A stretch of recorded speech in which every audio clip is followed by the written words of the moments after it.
我这几天在看一些网络的美食新闻哦，我突然看到有一家店因为我对牛肉面很有兴趣，我们家是牛肉面的世家嘛，从小就吃牛肉面长大，所以对牛肉面的要求是非常严格。因为我们家以前的牛肉面店呢，不算是我们家了，就是属于我外婆他们在弄的，还蛮有名气的。至今在我心中依然是认为是最好吃的牛肉面。那前几天有在看一个新闻，就是在宜兰其实有蛮多外地的人到宜兰来开店，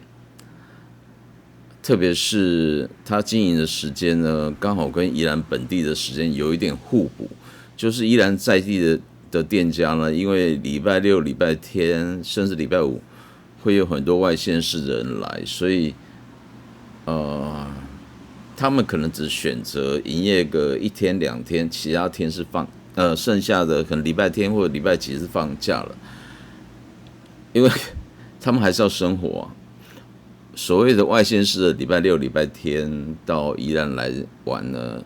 对宜兰人来讲，他反而不能出去。我现在这个立场是以身为花莲人到过台北生活，然后现在移居到宜兰的这种身份来表示哦。因为像我礼拜六、礼拜天我也通常不出门，因为外面的车子人实在太多了。现在时间是20点整。这个电脑自动报时哈。但是我今天想要讲的就是说，我看到一间宜兰面店，我就不再绕弯了，因为15分钟再绕来绕去的话，这个时间就拖过了。我看到这一间店，各位可以上网去查，它叫做邓师傅，邓是邓小平的邓，好，师傅邓师傅牛肉面，师傅嘛，那个傅各位不要打错，是那个一个人字旁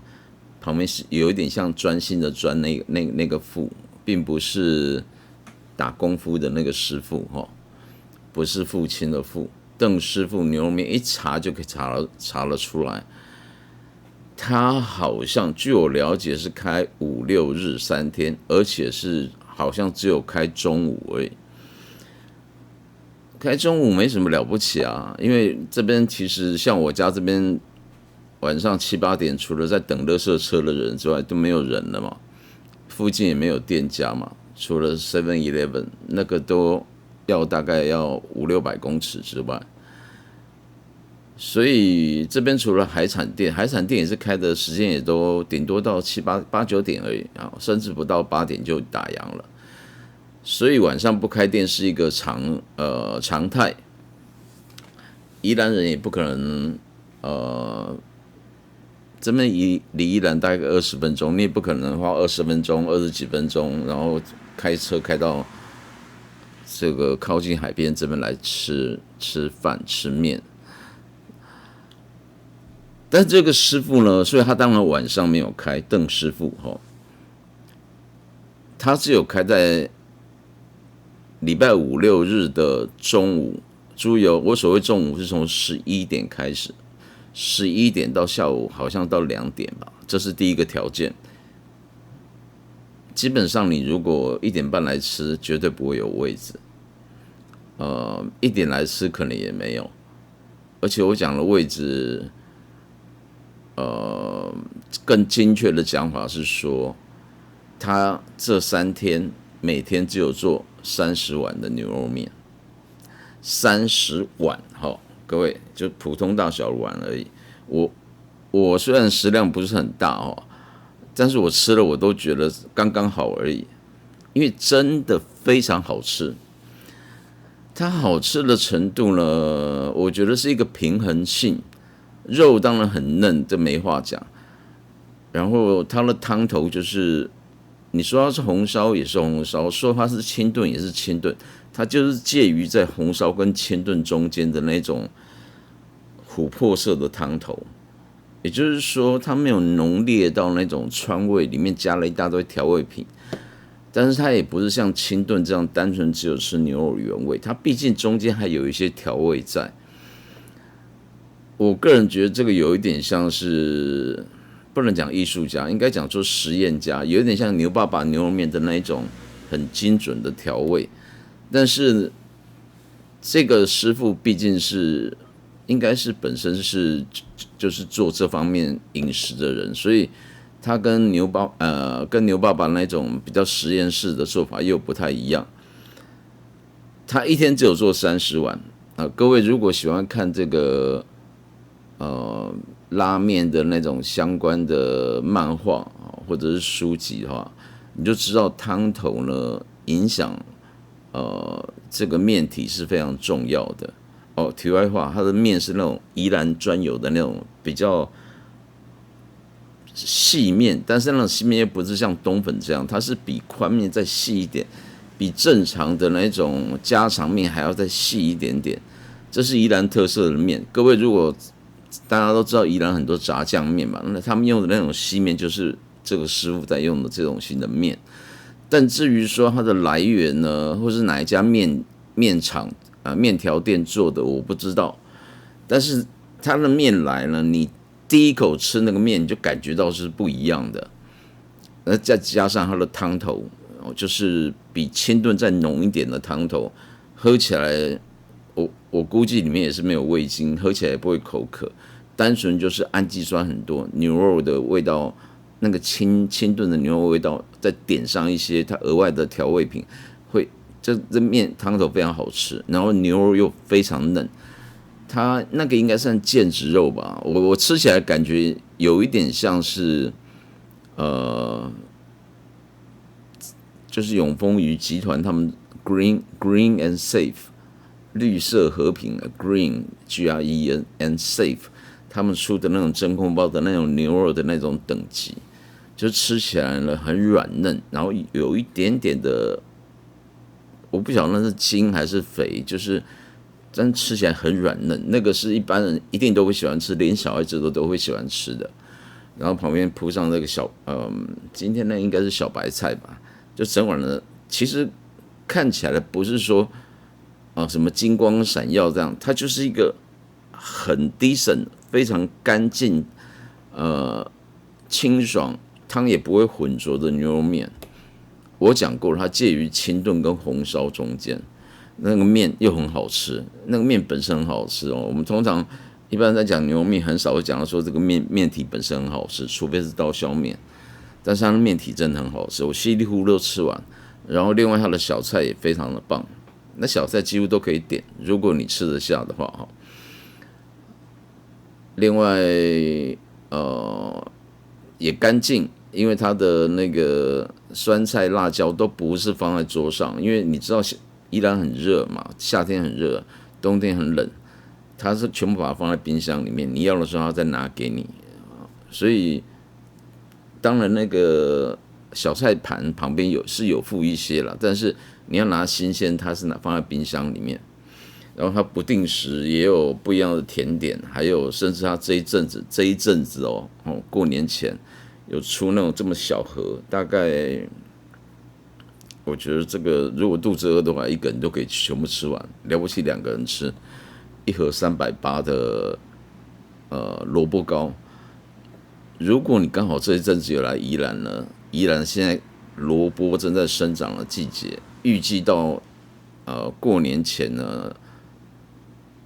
就是一个生产的旺季，而且天气够冷，萝卜就是要天气冷嘛，在沙地底下种嘛，所以这边是冬天就是种萝卜、花生为主，最主要是萝卜啦，花生也有。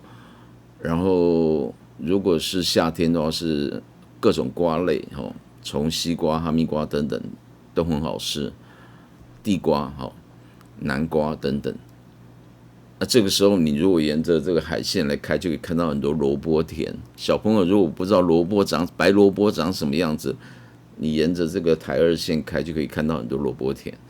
现在的萝卜是纤维最少，因为它在夏季会很多纤维，在冬季萝卜的纤维就会少，然后品种也有关系。这个我突然想到，他今天这个牛肉面里面不知道有没有放白萝卜在里面去炖煮熬汤头，因为他在厨房里面弄那些汤头那些东西，然后外面大厨是在煮牛肉面哈。它的那个萝卜糕会很好吃，非常好吃。我一直在想说，它里面还多了一个什么味道？它单纯它不是港式萝卜糕，是台式萝卜糕。你可以吃得到萝卜的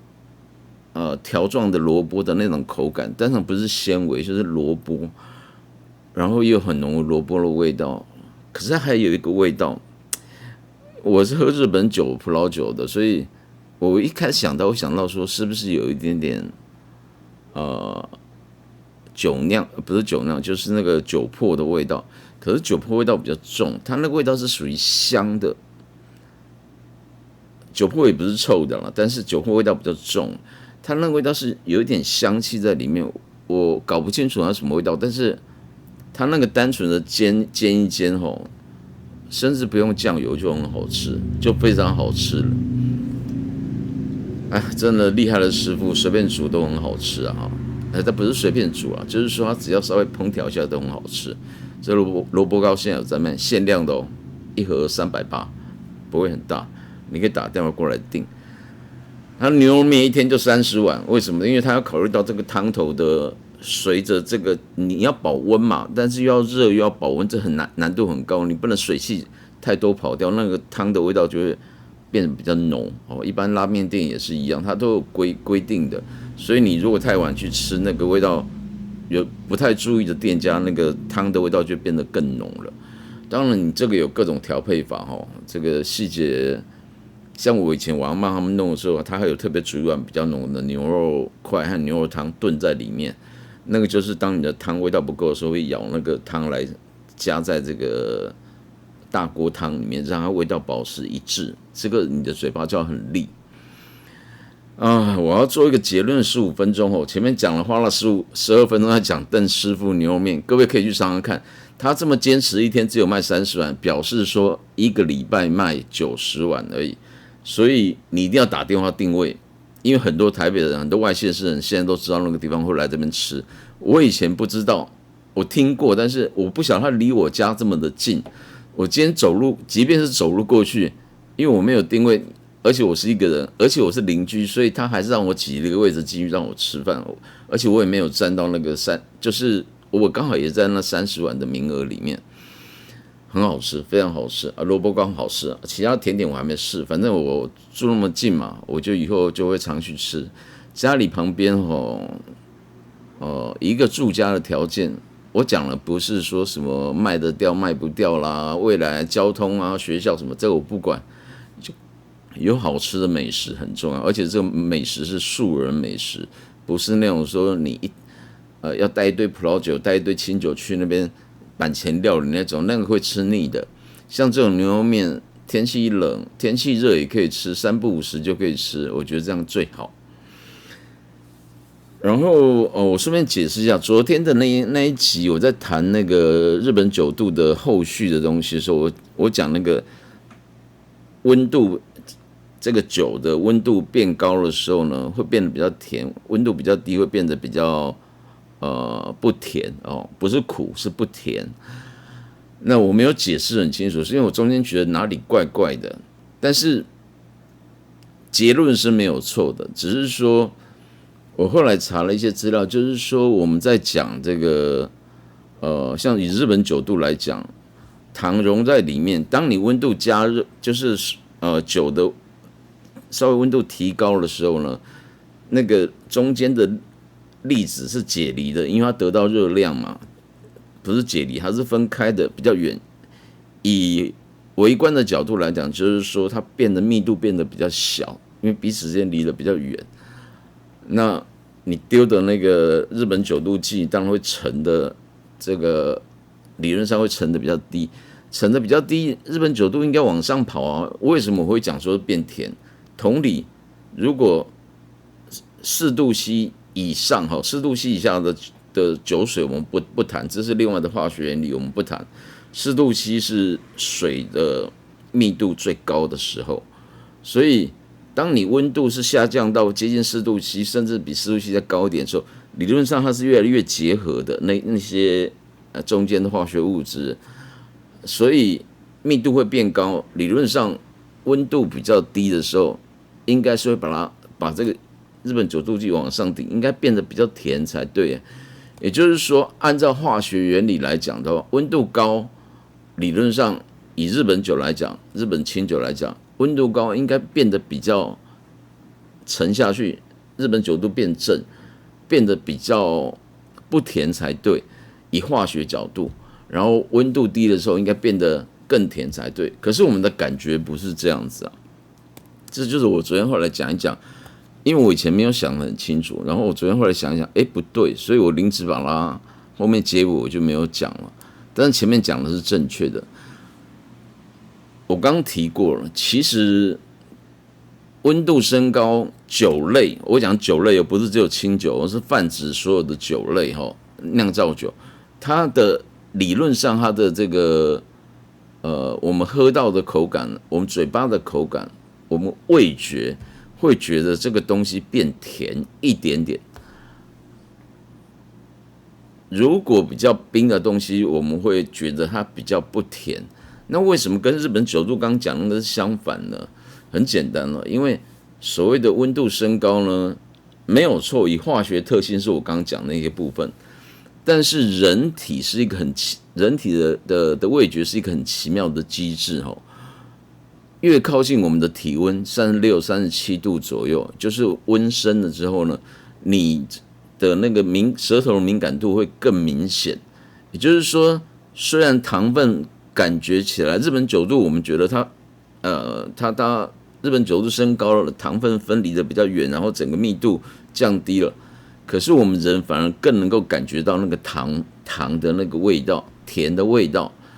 反之亦然，就是说你越冷的时候，你就越不敏感。你用敏感不敏感来解释一下这个时候敏感，你的味觉的敏感度呢，就大于这个化学的这个纯粹的分析这个部分。所以呢，这真的是很有趣的事实啊，就是说。毕竟呢，我一直讲说，海恩是要讲的是餐酒搭配的东西嘛。餐酒搭配最后要进入到哪里？进入到嘴巴里面。我也提过，嘴巴是最后的一个烹调的工具。所以烹调呢，当然不是直接烹调，而是说你是决定你味道、风味、香味、风味的工具，因为还有鼻腔。所以在嘴巴这个阶段的时候呢，这个温度如果跟人体的温度越接近的话，你的五感特别是味觉会更灵敏。更灵敏的话，即便糖分比较少一点，你都会抓住，你就会感觉变得比较甜。这是我昨天没有解释到的部分，今天在这一集里面把它介绍完了。那一样控制在，我觉得15分钟有点短，也许20分钟会刚刚好那今天就解释到这里。下一期我想回归来谈一些葡萄酒的东西，因为我觉得我这阵谈太多的日本酒了。虽然日本酒是大宗，我今天成立了，我还有一个 Facebook， 各位可以上去查查看海恩大海的海，恩惠的恩标题没有头像，就专门就是一个蓝色非常深的蓝色跟底下白色的波浪海恩。这里面的有我所写的将近10几年的文字，但是呢，因为 Facebook 本身有一个特殊机制，就是以前我是设定朋友才能浏览，那你现在如果只是订阅或是关注的话，你看不到这些旧的文章，这些旧的文章都在相本区里面。然后如果你现在加入朋友，能不能看得到？这个我不是很确定。但是因为我会持续更新那个 Facebook 的内容，甚至它还有粉丝团我也有经营，我丢了一些东西进去。这一阵子一堆日本人，因为我写了一个有关于这个日本酒的，不是分级制度，我写的是日本酒的那个容量的容量的分法，哦，所以一盒是多少，一升是多少，这些我写了很多细节，结果一堆日本人来跟我点爱心、点赞，我是搞不清楚他们从哪里来的，几乎都是日本人。然后还有人要找我买酒杯，我没有在卖酒杯，也许考虑吧，我们来跟厂家合作，也许可以制造哈，因为那种正式的蛇木杯或讲猪口呢，这个东西是日本酒在做新酒鉴评或各种比赛的时候在用的标准的杯子，不是什么大吟酿杯哦，那个东西是啤酒，那是个以葡萄酒的观点去思考的，那种东西我非常不建议用哦，以后我再来讲，因为那个跟温度很有关系。好了，这一期讲这20分钟呢，就是各位牛肉面邓师傅，然后我又提到了一些有关于这个舌头的问题解决这个日本9度计或这个对于人的味觉感官能力呢，在不同温度下的反应，然后顺便提到我的 Facebook， 各位可以上网去查海恩然后连接到粉丝团，壮大我的粉丝团也许以后我们会搞一些东西出来。另外就是这个频道呢，请各位按赞分享，小铃铛要不要开就随便你，因为我几乎大概我打算至少2天就要讲1集，每一集就这样短短的。希望这个频道能够成为一个，前面讲的是比较深的，我现在开始要往一些比较中性、比较稍微日常生活东西来解释。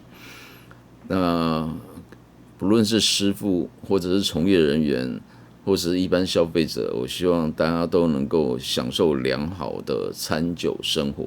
良好而且正确的餐酒生活，包含知识。那这一集就讲到这里，这个2天后见吧。如果对时间安排得过来的话，拜拜。